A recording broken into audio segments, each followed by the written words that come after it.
Title: Finding Solace in the Silence of Zen. In the heart of a relentless rainstorm, under the eerie glow of Tokyo's neon lights, I stood a shattered man. The betrayal was as raw as the wind that whipped through my soul, tearing apart every fragment of trust and love I thought we shared. I found myself at a crossroads, drowning in a torrent of anger, confusion, and a relentless ego struggle. The city's cacophony echoed my inner turmoil, the neon lights mirroring the chaos within. I needed silence, solitude, and a journey that would lead me to reclaim myself. A whisper of an idea found its way through the storm: a remote Zen monastery nestled in the mountains of Japan.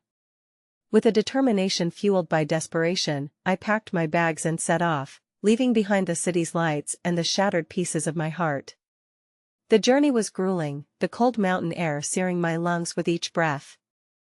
Yet, with every step, the city's noise receded, replaced by the symphony of nature, the rustle of leaves, the hoot of owls, and the distant tolling of temple bells.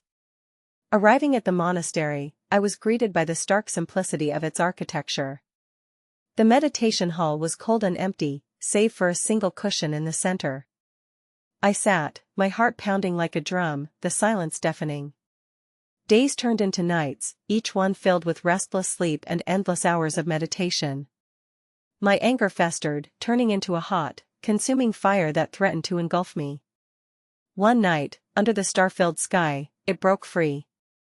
I screamed, cried, and yelled until there was nothing left but raw emotion.